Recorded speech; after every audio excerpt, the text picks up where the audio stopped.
Welcome back to the channel, everybody. Thank you so much for joining me and allowing me to continue to be your daily advocate. If you're new here or you're not subscribed for any reason, please do me a huge favor and hit the subscribe button. Thank you to all of you who have been watching and following me for so long. It truly means a lot, and I'm glad that I can be this person. So guys, since James K. Filan put out his updated prediction on how long it will be until we get to summary judgment, I have seen a bunch of different people on Twitter assuming that means we are automatically going to summary judgment. Now, hopefully in this video, I'm going to break down what is going on behind the scenes in both these parties' heads and give you guys a better idea why I do not believe the SEC would dare go to summary judgment. I am even going to show you guys a diagram I made to help visualize this. Overall, the goal of this video is really just to outline where we are right now in this case and what makes the most sense for both parties going forward. Now, I want to start out here and point out this tweet by John Deaton, which was just a couple of weeks ago, and he says, take a look at this article by Reuters on the Ripple case. Look at the end where she talks about the significance of the fair notice defense ruling. She points out that the decision was significant as it opens the door for future defendants to get discovery from the SEC. So what this article is pointing out is how significant it is that Ripple will be able to argue fair notice to the court. And that is because if this thing does end up in summary judgment and Ripple wins the fair notice defense, it is going to destroy the SEC's power over the crypto industry. Ripple winning the fair notice defense would create a playbook for every other cryptocurrency to use and be able to use the fair notice defense against the SEC if they were to ever get sued. This would dissolve the SEC's power over the rest of the crypto industry and would be a huge loss, not only for this case, but for every other crypto case to come. And that's why I tweeted out in response to this, I am unable to see any scenario where the SEC would want to take this to summary judgment. It doesn't make any sense because in all likelihood, they will lose the fair notice defense. And you might be thinking, well, why are you so confident they will lose the fair notice defense? Well, just wait 1 second and we'll cover that, but first I wanted to point this out. Fred responded to that previous Jeremy Ogan tweet, and he said, this is another reason why settlement is unlikely in my opinion. SEC could have prevented a precedent-setting ruling on fair notice with settlement. It didn't.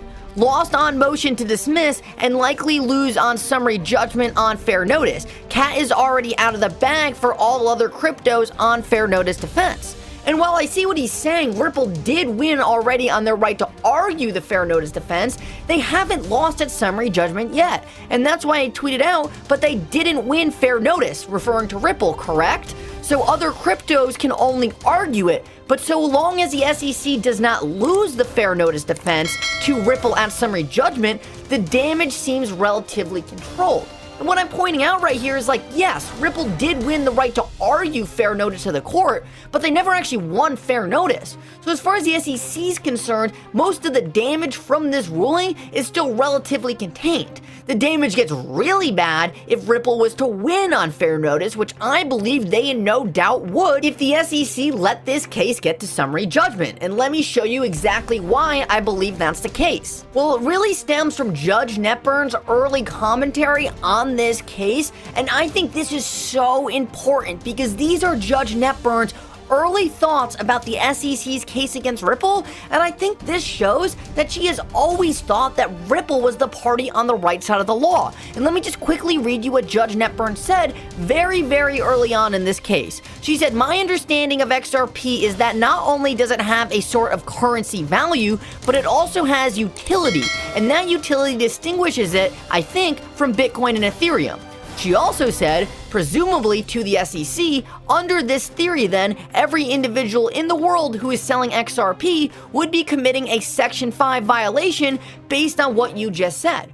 Right here, we see extreme skepticism from Judge Netburn on the SEC's case. It doesn't seem like she's buying it. And this was very early on in this case. What has the SEC brought to the table since then? Almost nothing except further destroy their own credibility. What have we learned since then? Well, Ripple did get legal advice very early on, and that legal advice told them that XRP should not be considered a security. We also know that the SEC was sending emails back and forth to different lawyers at the SEC, potentially containing information about XRP that not even the SEC thought XRP was a security. So there is no doubt that as these things are unfolding in this case, that Judge Netburn is simply feeling like her gut decision was correct and the SEC never had any real merits when they started this thing. Everything that has played out to this point has only further confirmed her initial bias, and that was that XRP is not a security. This is the fundamental reason why I believe the SEC would be insane to take this as summary judgment. It has already been so obvious that the court is on Ripple's side here, and as this case has played out, this bias has only been confirmed further. Alright, so I think we've made it clear why I believe the SEC has no incentive to take this thing to summary judgment, and they are much better off settling this thing.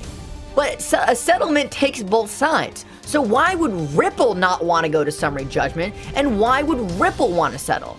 Well, we know James K. Filan told us yesterday that summary judgment is going to take a lot longer than a lot of people were initially expecting.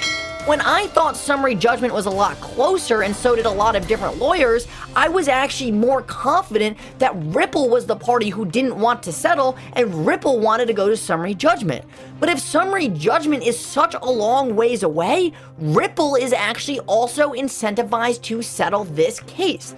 Because Ripple doesn't want their business model to be put on a hold for a whole nother year and a half. They want this thing over. This thing has already been going on for 2 years, so if summary judgment is actually further away, it actually increases Ripple's incentive to settle this case, especially if the SEC also wants to settle the case. Now, I want to show you why I believe the SEC is actually playing a very dangerous game with Ripple, and Ripple actually holds a lot of power here. And if you're not looking at your screen right now, just take a quick look at it so you can see this diagram. So right now we're right here where these arrows are pointing, and just think it's the arbitrary in time right now where we are in this case. And we know once summary judgment is scheduled, there will be a deadline where essentially we will have most of the major rulings take place in this case. Now, we have already established that the SEC does not want to go to summary judgment because this is where they take the max pain in their losses to Ripple. Now, the SEC is playing a very dangerous game because the closer they get to summary judgment, the more incentive it is for Ripple to say, you know what, we're over this. We're already almost at summary judgment, so we might as well just go all the way there and we're not going to settle with you anymore. You took too long, we're done playing these games, we're going to summary judgment. So the SEC has to be very careful they do not let Ripple get to this point. So what do I see? I see some time in the middle between where we are now and when summary judgment is scheduled, where these parties will both be incentivized to come together and settle. I think this happens a decent amount of time before summary judgment is going to take place because the SEC does not want to incentivize Ripple to take it all the way. At the same time, the SEC is playing a dangerous game because the longer they drag this case out, the better settlement terms they will get from Ripple. So I really do believe there is a golden ratio somewhere in the middle between where we are right now and where summary judgment is going to be scheduled, where these two parties are going to be incentivized to get together and end this thing once and for all. The SEC does not want to take a loss that's going to destroy its power over every other crypto project to come.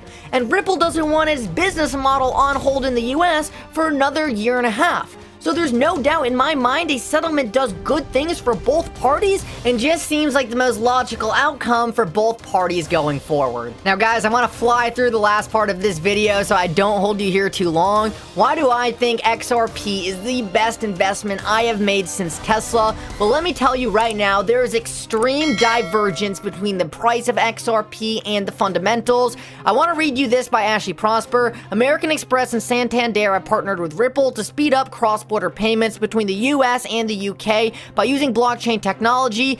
Bank of America also recently partnered with Ripple Technology. Guys, Ripple is dominating the blockchain space, and there is no doubt XRP is going to be heavily integrated in every product they have to offer. I tweeted out earlier today, let me tell you a secret. Most people didn't get bullish on Tesla until the price 5x. The same thing will happen for XRP.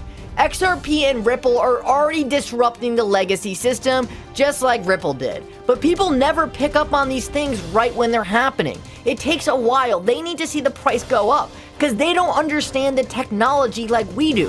We understand how Ripple and XRP are positioned, and we understand they are going to capitalize on the position they are in.